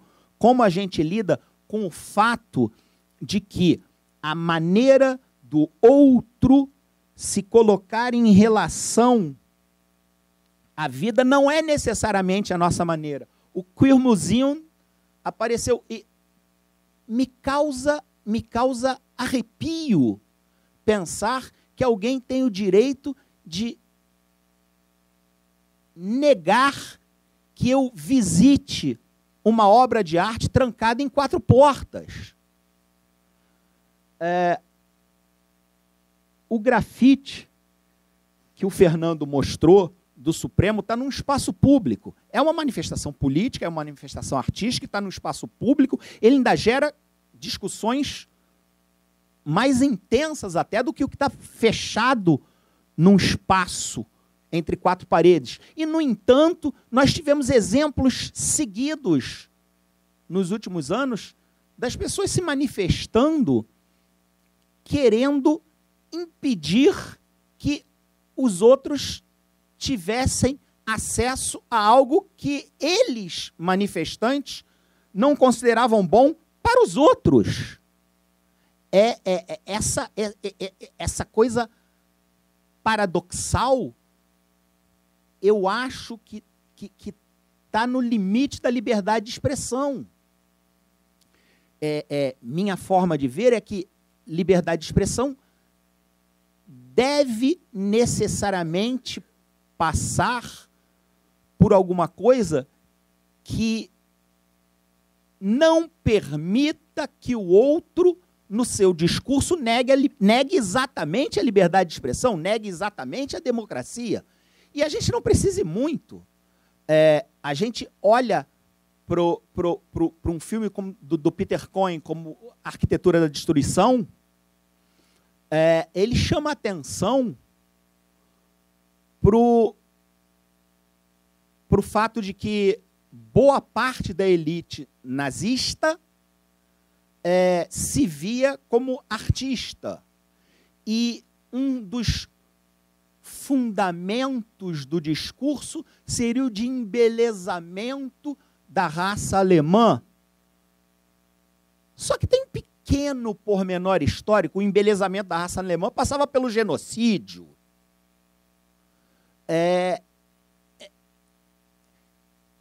O descompasso entre o discurso e a prática não é paradoxal nesse aspecto. Ele apenas é uma demonstração de que o discurso formal não necessariamente atende à realidade que ele pretende descrever. Marcelo chamou a atenção para a obra do Queer Museum, que também foi exibida pelo Fernando. O Cristo com a cabeça cortada. Aquilo realmente é uma obra que agride a sensibilidade das pessoas? Sim, pode agredir. Não veja. Não veja. Agora, eu acho que agride muito mais a sensibilidade de um país e os pilares da democracia, você pretender impedir que isso seja veiculado. Dentro dessa mesma linha de raciocínio, a gente pode pensar, por exemplo, todo mundo conhece o grito do Edvard Munch. todo mundo que olha para aquele quadro sente imediatamente dor, angústia, desespero. Aquele quadro transmite isso. O Munch tem um quadro de cerca de 6 anos antes, não me lembro bem o nome do... Eu acho que bom, enfim. O quadro descreve uma menina sentada, recostada contra um travesseiro, na beira de uma cama, uma senhora com um vestido mais escuro que o da menina, abaixada sobre o colo da menina, como quem... praticamente como quem está de luto. E na feitura desse quadro, ele, olhando para os impressionistas franceses, que não eram conhecidos na Noruega na época, amplamente conhecidos na Noruega na época, ele usou muita coisa dos impressionistas franceses, aquelas pinceladas rápidas de topo de pincel, etc. Um dos filmes ter ideia do que disso, da pincelada rápida, há pouco tempo atrás ainda está repetindo no Arte 1, não é o nome do canal, se não me engano, Arte 1. No Arte 1, um documentário sobre Monet, um curador recente de uma exibição chamou atenção para o fato de que eles fizeram estudos sobre trechos de pintura do Monet e várias repetições da famosa ponte, com os juncos, etc., etc. E eles conseguiram ver algumas coisas. Por exemplo, isso ele já tinha descrito até. Ele pintava um monte de quadros ao mesmo tempo, e colocava vários e vários coisas prontos para pintar e ia atacando em cada um deles uma determinada cor. Então, tem pinceladas com basicamente rosa, basicamente verde, basicamente tons de violeta, basicamente tons de laranja, e todas na mesma hora, e ele ia pincelando um, pincelando outro, e ia fazendo aquilo no mesmo dia, na mesma hora, e dias seguidos na mesma hora. Interessante é que quando eles olharam um pedaço, acredito que de 20 por 20, tinha mais ou menos 15 mil toques de ponta de pincel. O trabalho de criação exaustivo para tentar captar um momento. O Munch pegou essa ideia e no quadro da menina ele fez isso, só que ele acrescentou uma dimensão nova. Ele pegou um raspador e raspava a tinta pintada e deixava alguma coisa, e pintava de novo por cima. E deixava secar e raspava, e pintava de novo por cima, e deixava secar e raspava, e fez isso inúmeras vezes. Em alguns momentos do quadro, dá para notar, porque aí a raspagem não é lisa, como a que se faz com o raspador, dá para notar sulcos, porque ele raspava com o cabo do pincel. Ele exibiu esse quadro 6 anos anterior ao Grito. Ele exibiu esse quadro, se não me engano, o chamou de estudo, numa exibição da Real Academia da Noruega. O quadro foi chamado de desgraça, absurdo, e um dos críticos chamou de aborto o quadro. Parece que ele não foi bem recebido, né? Não tenho a menor dúvida. Esse aborto, trabalhado desse jeito, com dor, com destruição, com coisas, retratava a irmã dele, que ele tinha perdido para tuberculose algum tempo antes. De alguma forma, os curadores das exposições mais modernas veem nesse quadro e nesse estudo de pintura a forma pela qual ele estava tentando jogar na tela aquele descompasso, aquela dor, a destruição mesmo interna dele. Ele estava fazendo isso, ele não conseguia transferir para o quadro a gama de sentimentos sem destruir alguma coisa daquilo que ele estava fazendo, porque ele fazia e não gostava, não é o que eu quero, não é o que eu quero. E, no entanto, a norma culta, daí, por isso fala em norma também, e desconstrução da norma no processo criativo, vamos botar um des aí entre aspas, né, aquela coisa entre parênteses aí, a norma culta rejeitou o quadro. O Munch, não por acaso, foi um dos artistas que figurou nas célebres exposições de arte degenerada do Terceiro Reich, em que eram expostos, por conta da propaganda política, eram expostos quadros dos artistas do entreguerras, da grande virada das várias famílias do modernismo, com aquelas deformações típicas do modernismo. Se a gente olha o Grito, por exemplo, você não consegue saber se é um homem ou uma mulher. Você não consegue visualizar direito um rosto. Você só consegue visualizar o desespero. O Grito não estava nas exposições, mas outros quadros do Munch estavam nas exposições de arte degenerada. Ao mesmo tempo, a cúpula nazista fazia exposições ano a ano, e foi fazendo isso durante a guerra, e o Hitler comprava 200, 300 obras com o que seria o ideal da norma, que era uma coisa quase parnasiana. Eram pinturas de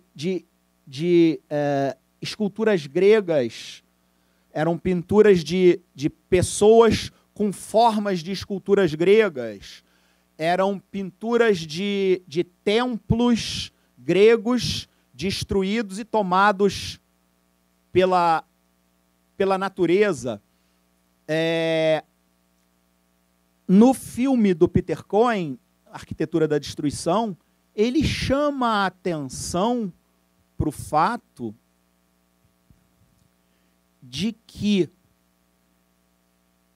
o Hitler chegou a fazer, desde antes mesmo de assumir o governo, ele chegou a fazer inúmeros projetos arquitetônicos do que seria um museu monstruoso em Linz, do que seria a Nova Berlim, e Albert Speer tocou isso adiante, e muita coisa chegou a ser construída e depois foi bombardeada e destruída.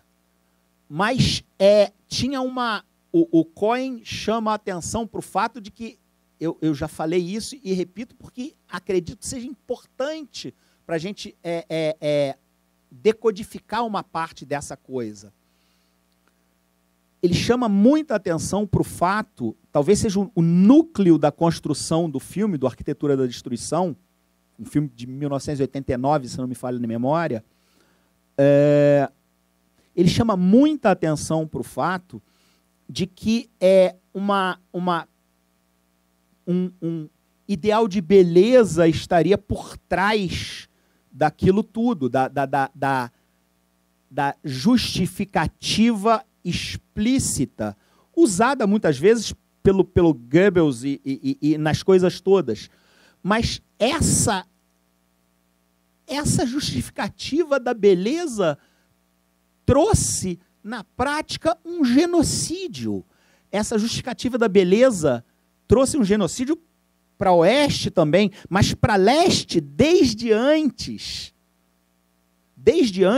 já havia uma desumanização dos eslavos. A invasão da Polônia e da Rússia foi uma invasão completamente diferente da invasão da Bélgica, Holanda e França em relação à população em geral.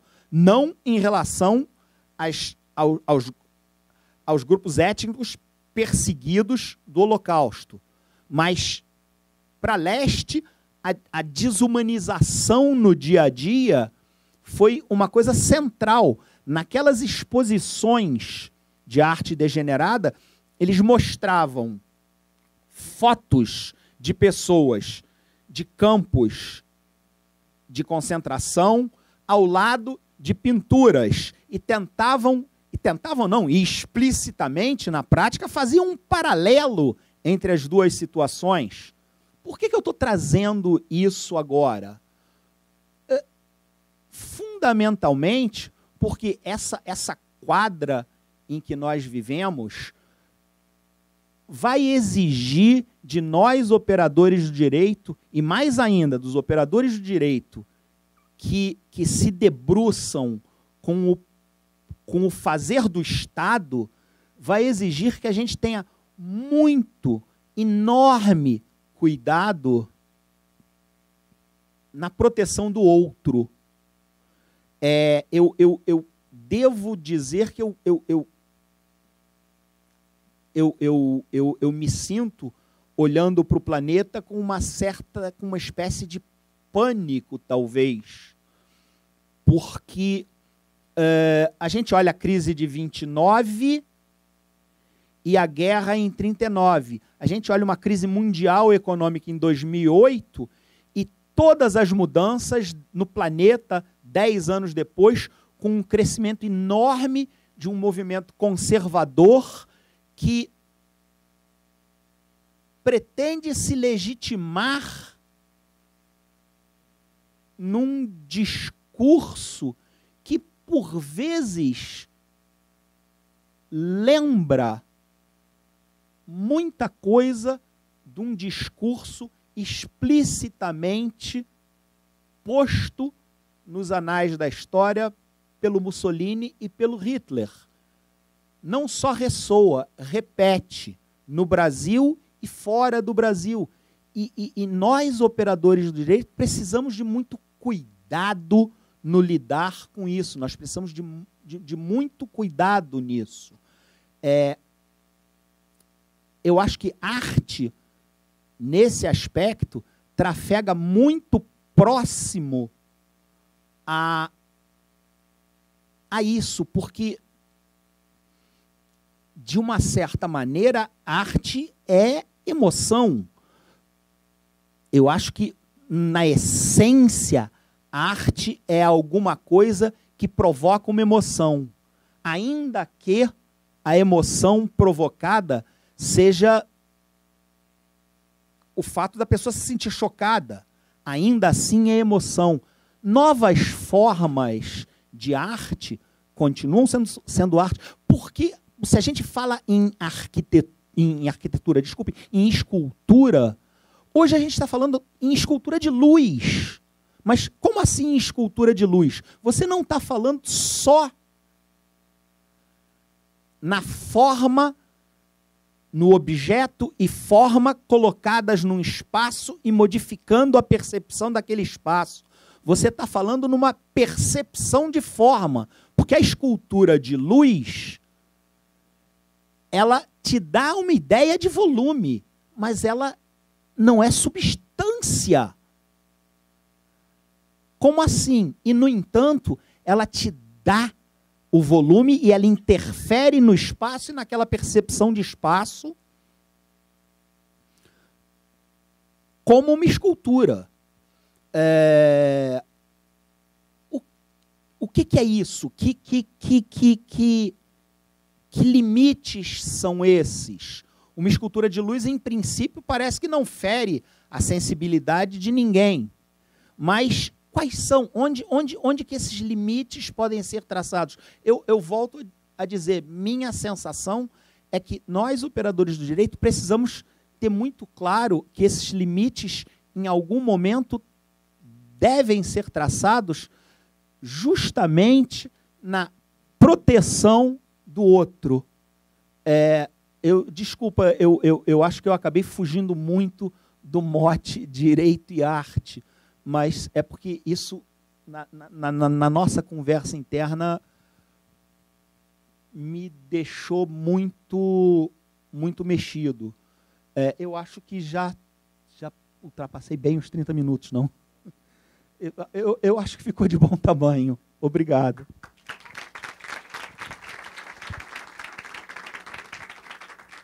Agradecer ao doutor Abrunhosa também pela palestra. Quando juntou 2 Foucaultianos, eu acho que nós temos talvez 3, ou pelo menos alguma influência, pelo menos leitores, ficou um pouco, a conversa fluiu. Eu tenho algumas questões formais para resolver, tenho que entregar certificado e fazer um sorteio. Mas como que é um espaço democrático, e numa palestra sobre direito e arte, não poderia deixar de dar a palavra a quem quiser falar, desde que seja, por favor, breve, porque me foi informado que o evento tem que terminar às 6 horas. Mas o evento é de todos nós, então que assim seja feito. Vou entregar a palavra ao rapaz.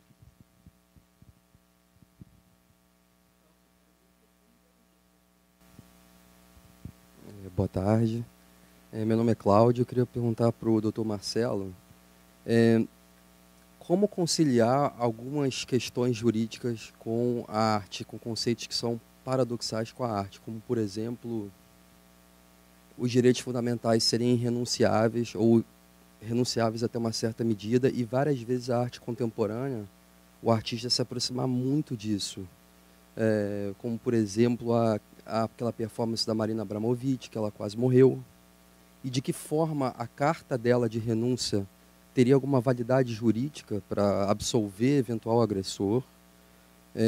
Ou, por exemplo, um artista tailandês que faz arte contemporânea chamada One Year Performance, em que ele se priva do sono de 1 em 1 hora durante 1 ano. Até que ponto o direito, como compatibilizar a formação dos princípios, todas as regras sobre os direitos fundamentais com a manifestação artística, e até que ponto a não formação cultural artística da magistratura pode ser um grave entrave para permitir exibição. Por exemplo, eu sei que teve um caso em que um visitante do Pompidou pegou o urinol do Duchamp, que não é o original, nunca foi exibido original, e de propósito quebrou. E, na verdade, aquele urinol, aquele mictório custa $7, e não é o original. Mas até que ponto o juiz vai conseguir monetizar o preço da obra de arte, da ideia? Porque a arte contemporânea, ao contrário da arte moderna, em que é tangível, um quadro, várias vezes ela é uma arte conceitual.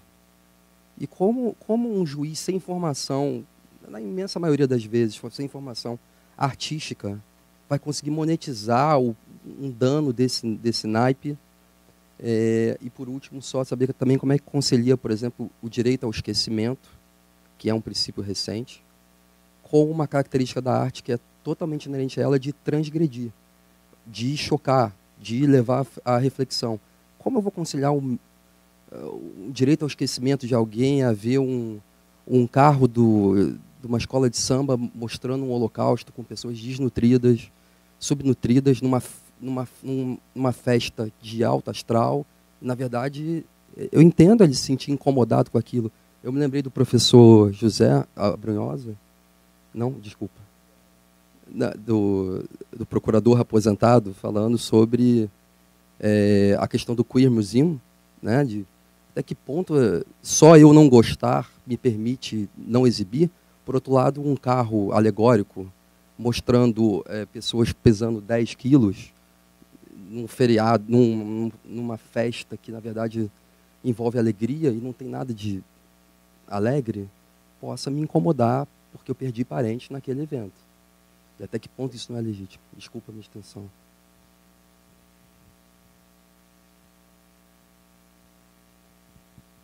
Bom, são excelentes suas considerações. Eu vou tentar resumir. Eu vou começar pelo final. Bom, eu sou favorável à livre expressão, mas acho que, com todo direito, ele tem limites. Então, o primeiro ponto que você tem que colocar é como é que uma obra vai ser exposta. Então, acho que todo mundo tem o direito à informação. Eu até tenho uma amiga que é uma professora lá do The Arts, da Federal, e ela até citou um exemplo, que eu vou transferir para cá. Vamos supor que um artista queira entrar aqui no meio desse evento e fazer uma performance nu. Então, essa é a obra dele. Até que ponto nós aqui queremos ver alguém nu entrando aqui? Até que ponto esse é o direito que o artista vai ter?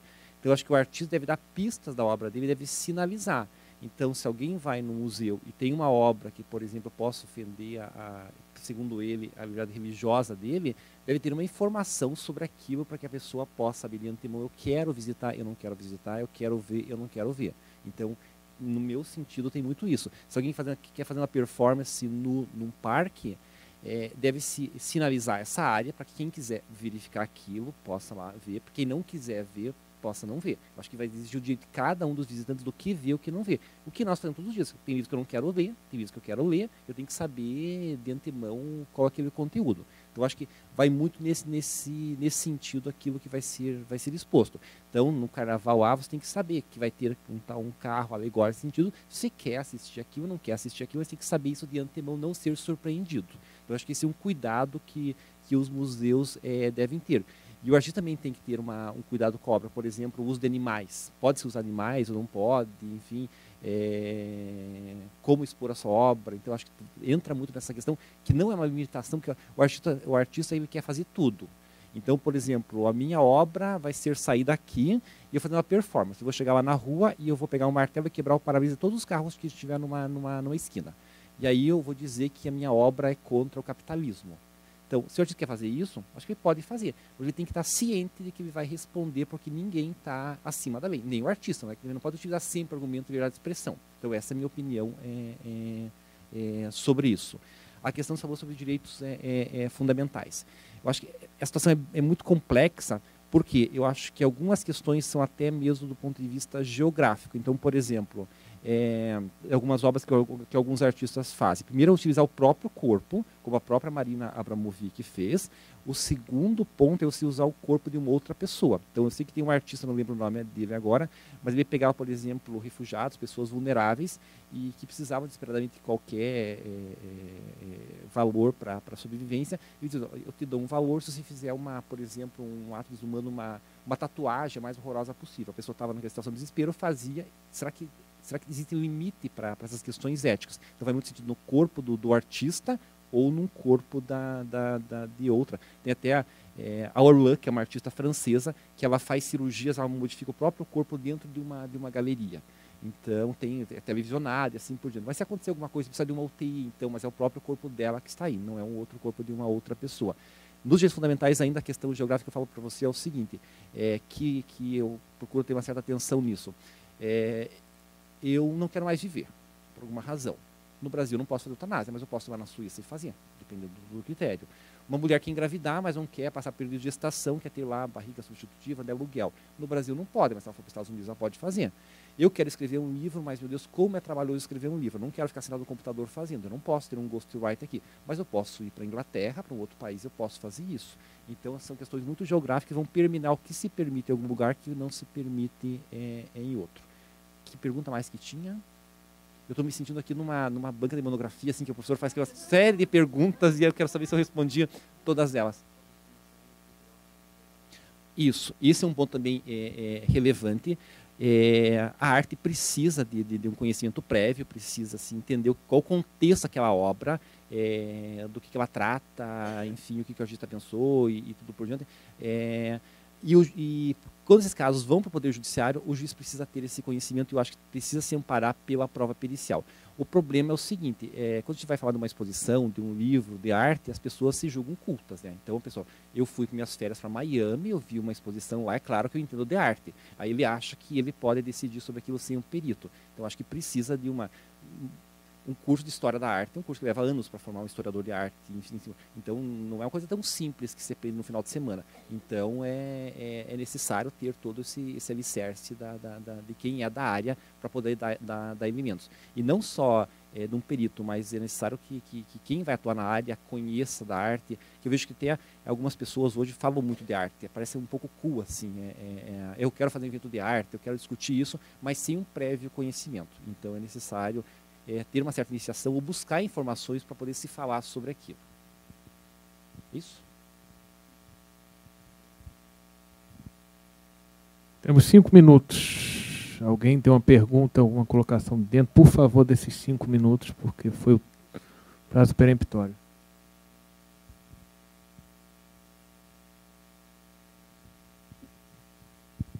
Boa tarde, agradecer aos palestrantes, pelas excelentes exposições. Minha pergunta para o professor Marcelo, 2 questões quanto ao grafite e o picho.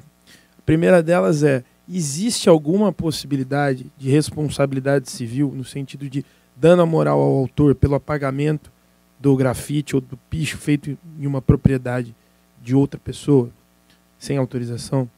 E quanto à questão do que é grafite e do que é picho, pegando carona um pouco na pergunta anterior, o que vai determinar isso? É uma perícia ajudar o juiz para isso ou existe algum critério jurídico objetivo? Obrigado.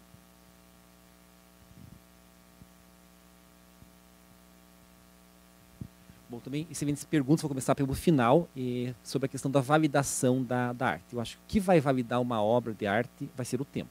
Então, ele que vai dizer o que é uma obra, o que não é uma obra. Eu vejo que quando existem alguns comentários sobre a exposição, olha, o artista fez isso, ou saiu nu em algum lugar. A pergunta é, será que é um artista? Porque, enfim, eu posso ter um sonho de querer ser cantor. Eu não tenho voz para isso, eu nunca vou querer ser. Eu posso ficar cantando, mas talvez eu nunca seja cantor. Então, primeiro tem que ver quem fez uma obra é um artista. E o segundo ponto é a história da arte que vai poder dizer depois sobre essa resposta. Sobre grafite e pichação. É muito difícil diferenciar. Eu acho que todo grafiteiro é um pichador também. Ele é um transgressor. E o que eu li, talvez o que mais se aproxime de uma certa definição é o seguinte: pichação é escrita, grafite é pintura.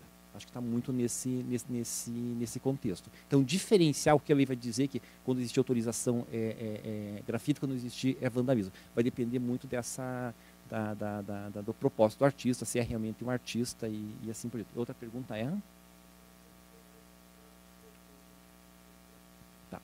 Teve um caso, uma decisão desse ano nos Estados Unidos, de um prédio no bairro de Nova York, que o proprietário permitiu que os artistas, lá, os grafiteiros, fossem lá e cobrissem o prédio com grafites. E aí teve vários grafiteiros que fizeram isso, e até esse prédio virou um ponto turístico lá de Nova York, as pessoas iam lá, é o Five Points. E depois ele resolveu demolir o prédio para construir lá um outro empreendimento imobiliário. Os grafiteiros propuseram uma ação e ele foi condenado. Não foi condenado a pouca coisa, foram alguns milhões de dólares. A discussão aí nos Estados Unidos não era no sentido de que se ele poderia ou não destruir o prédio, mas que ele deveria ter notificado os grafiteiros antes de tomar essa decisão. Então, essa é uma decisão complexa de grafite e pichação, que vai envolver desde a propriedade a quem cabe, de quem é a obra. É do dono do muro, é do artista. Cabe um usucapião sobre uma obra, então é um grafite valioso do Banksy ou de alguém, eu posso usucapiar e dizer que é meu aquilo, ou direitos autorais, outro leque que você pode abrir nessa questão. Sendo uma obra pública, ou seja, de visibilidade pública, será que cabe direitos autorais? Teve uma situação nos Estados Unidos que a Jennifer Lopez foi contratada para fazer um comercial da Fiat, e ela sai de Manhattan dirigindo um carro e vai lá para o Bronx, onde ela nasceu. Ela conta a história lá da vida dela. E esse comercial tem uma tomada de 3 segundos num muro grafitado. Os grafiteiros foram exigir direitos autorais porque a Fiat não pediu autorização para ser filmado. Eu sei que desviou um pouco da pergunta, mas é uma questão que vai permear aí.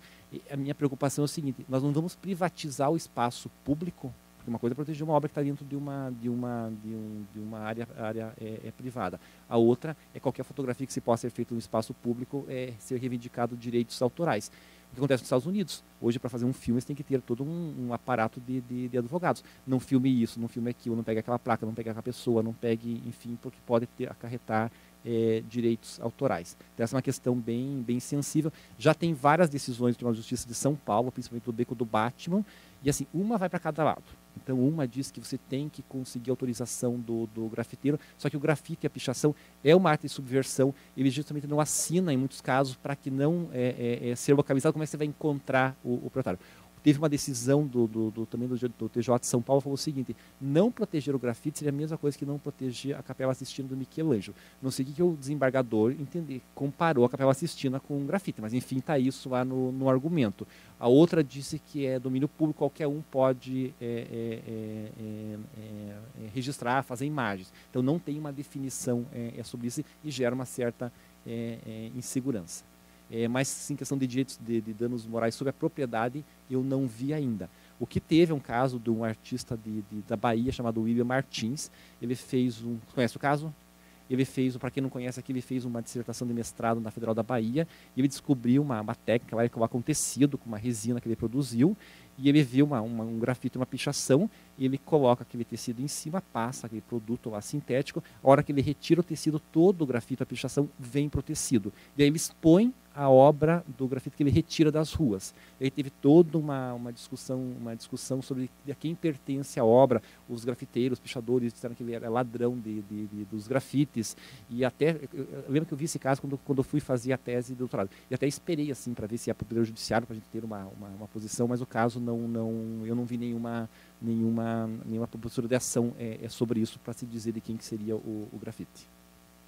E tem um outro artista ainda que fez um trabalho interessante. Ele sabia onde que os grafiteiros, pichadores iam em determinados muros. Que acho que o pichador tem assim uma adoração por paredes vazias. Ele colocava uma tela, tecido lá, o grafiteiro pichava, depois ele retirava a tela e fazia uma exposição como se fosse uma obra dele. Então é um campo bastante fértil aí com essas considerações. Estaria só. Então vamos fechar o evento agradecendo a presença de todos.